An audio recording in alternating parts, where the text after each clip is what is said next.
So here's one. Again, what are we talking about? What do we talk about on this show? No, we got questions. This is your show this week. All It's right. not the news show this week. Hi, Max, Marty, and the rest of the Beyond crew. I was happy to hear Max bring up the Axiom Verge soundtrack a few weeks ago. Nope. That was Brian. me. Yeah, that was You Brian. guys sound alike. Do we? Nope. Yeah, you guys both sound like angry Because on Italians. Max and I's other podcast, there's somebody that sounds exactly like Max. His name's Scott Bromley, and they legitimately sound like each other. I don't sound anything like Max. I think I'm a changeling. Is that what you are? No, I'm a chameleon. But you couldn't tell I shifted it right in front of you. I'm a professional singer. Whatever. What's the rest of this about? Yeah. Anyway, what are your favorite video game soundtracks? I'll go for the easy answer and the most likely answer. Marty's Journey. The music is amazing composition by Austin Wintory, Grammy nominated, because that means things. They give Fergie. They give awards to Fergie. That is amazing as a standalone composition, but the way it blends with the movements and environments in game makes it my #1 choice. Thanks for your time and keep up the good work, Todd Christensen. Yeah, Journey is super up there for me in terms that soundtrack that makes it's one of the rare games that if you play on silent or if you play on mute or if you play while listening to something else, you are missing out. Yeah. On some of the emotional payoff of the game. Let me ask the room a question. How often do you guys listen to video game soundtracks outside of the video games that they're in while you're playing? Pretty often. Do you? Yeah. Which ones do you listen I'm to? building a pretty good vinyl collection here. I got GTA soundtrack. Okay. Fantastic. Well, I have. that's licensed No, like the music. score. The like score. The, okay, there we go. Yeah, the Tangerine Dream and the Alchemist and all Yep. that. Incredible score. I think that's the only soundtrack I have on my phone, actually. Hotline Miami. Yep. Yeah, that one's Gorgeous, incredible. lovely. Blood Dragon. Great one. Yeah, sure. That's the key thing there is that all those soundtracks are made by regular musicians. Not to say that game musicians aren't musicians, but I think that Did you say gay musicians aren't real musicians? game heard- game I heard Video that too. gum. IGN exclusive. I work for a video gay website. Yeah. Yeah, no, but it's not to say that there's, that they're less credible, but I think that musicians who are usually working without the confines of this has to be in this level where you're blowing up oil drums or whatever. Yeah, Like they're not thinking within those. Yeah, The Last of Us. Yeah. That was the guy who did the score for Sin Nombre and all these amazing movies. Last of Us has an excellent score. Yeah, that whole that super barren, sparse guitar. The Katamari Damacy soundtrack is incredible. The Jet Set Radio and Jet Set Radio Future soundtracks are both awesome. Yeah, a lot of video game soundtracks don't, or at least modern ones even more, don't really work too much outside of the confines of the game, because the way video game soundtracks are designed, they have to sort of inherently ramp up with the player movements, which means they're designed in chunks. Like we did Andrew Goldfarb, who went on to work for Borderlands, did an awesome interview about Borderlands a couple years ago with one of their musical directors, who basically talked about how video game soundtracks have to basically count for the times in the game where there's idiots like me who are like, I'm not going to go yet, I'm going to stay. So you can't just have this music keep ramping up if a character doesn't move. So they have to be sort of built in chunks. So it's like, this is how intense this scene is, but when I cross this imaginary threshold in the game, like more of the symphony sort of builds up in it, and all of a sudden it starts getting bigger and more within a vast. giant synthesizer. Right? Yeah, it's very interesting like that. So a lot of it, to me, it's hard for me to listen to, like Nintendo sent me the Smash Brothers soundtrack, and I put it on while I was cooking dinner the other night, and I'm like, this doesn't work. Yeah. Like I can't function. I'm not beating up anybody in a frantic fighting game to this music, right? Should you try tenderizing meat while listening to this? That would have been great. Yeah. Or I'm just throwing eggs all over my apartment. So a lot of that stuff's interesting, and I know that I've tried to, I know the Final Fantasy stuff. When I was in college, I tried studying to it because that's a little more palatable because it's kind of it's orchestral and it's instrumental. But not all of it really works. I would say to me personally, most video game soundtracks do not work outside of the video game that you're playing them in. Yeah, I agree mostly with that. I still a couple of the things I write to are Jim Guthrie's Super Brothers Sword and Sorcery soundtrack. That was so good. Which is still absolutely phenomenal. I liked Darren Korb's Bastion and Transistor soundtracks. These are games that really put music first. Like the Proteus soundtrack is really good. The Hohokam Does that really? Okay, wait, hold on. Proteus, that's a totally. That game is a soundtrack. Yeah. The whole thing is that game is the sounds you hear are in relation to the things around you. Yeah. Like a tree will make a noise and then it'll loop that noise. Yeah. I feel like that doesn't count as a soundtrack. That's like the game But itself is that's the soundtrack. no, that totally counts, right? Right, but you can't. How do you put that on a record if everything's a procedurally generated forest where the woodland animals make different noises? I have a Stay tuned for the next Eden the Cat album. yeah. I have a small a child that I've paid to play the game next to me when I want to listen to it, and so the child follows me around, and I have headphones in his video game. Wow. And that's how I listen to it. That is how the Big Brother program works. Yep. Yeah. That's how IGN went. Yeah, see, I'm doing something good for the youths. Sound Shape's also had a really good soundtrack. Sound shape. Well, Oh, yeah. again, that's a synthesizer. Stop! Like, Rock Band. Compartmentalizing me. I don't know. Mario Paint had a good soundtrack. Guitar Did you say Hero. Rock Band? That's cheating. Yeah. Surprisingly Hero. enough, I got the Hotline Miami soundtrack, which I was really excited about, and I was expecting it to be like way too intense for doing stuff. Like I'll put it on. I mean, I got it on physical records because I'm an ironic ass like that. And I just here's a downloadable game that I only got on vinyl. But I put it on and I'm like, I'm gonna go do some stuff around the house. Like I'm gonna clean my house. I'm gonna have like a big cup of coffee and like mop the floor. And this music about killing people with a mop is gonna help me do that. Put it on. And it's like surprisingly laid back. Like Brian, you were saying that like having to repeat the same area over and over again, like it kind of it'll beat the life out of a track. Like you get It tired really of hearing does, it at yeah. a certain point. Yeah. Weirdly enough, doing the opposite and putting it on by itself and just letting it sit. Maybe it's just the pacing of the game or something, but like Yeah.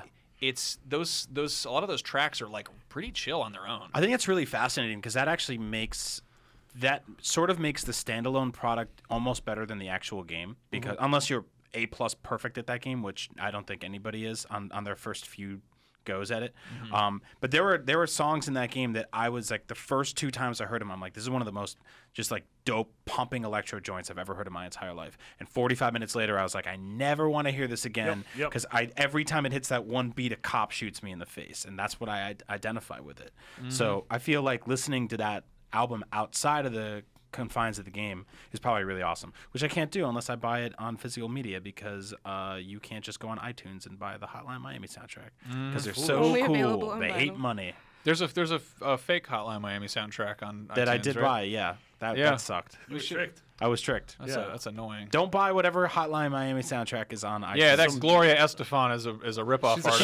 charlatan. Yeah, she should know better by now. Eden, what about you? You are a musician, so and a programmer. So like what's your take on music and games? So I hardly pay attention most of the time. Really?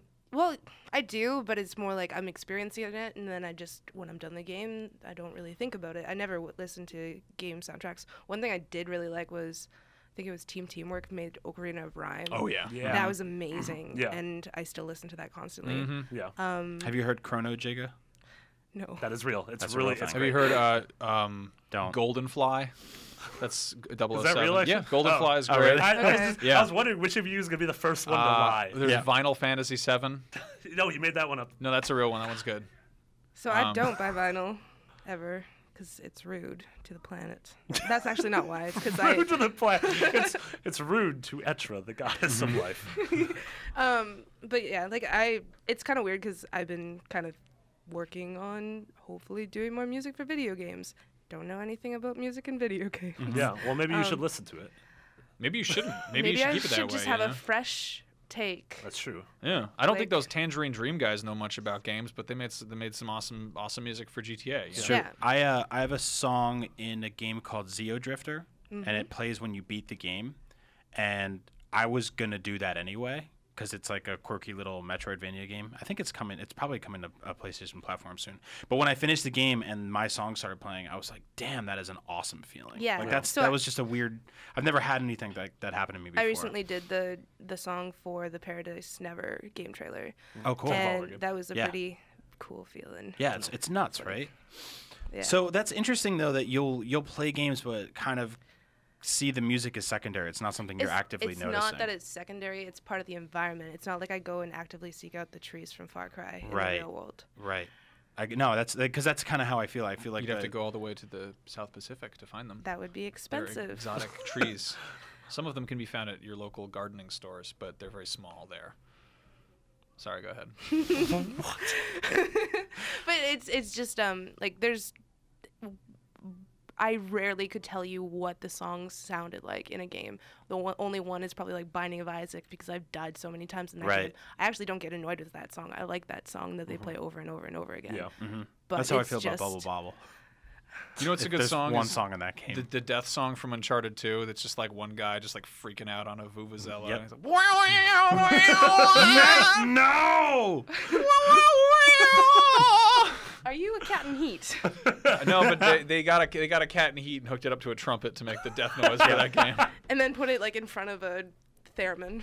That's one of the funniest noises in a video game. More games need theremins. Yeah, I love so I love listening to old game soundtracks, and I don't know much about music, like 100. I No, like the 'cause soundtrack to Hula Hoop, Like, I mean, like Super Metroid. Are you bumping? You're bumping like NES songs Here in and the there. whip? I frequently get the whip? urge to listen to That's a car. the like Super Metroid soundtrack, Star Fox. Never heard that? The Dr. Robotnik Mean Bean Machine's first level has an awesome sound. I don't know why I'm surprised, but I'm surprised. Yeah. That's awesome.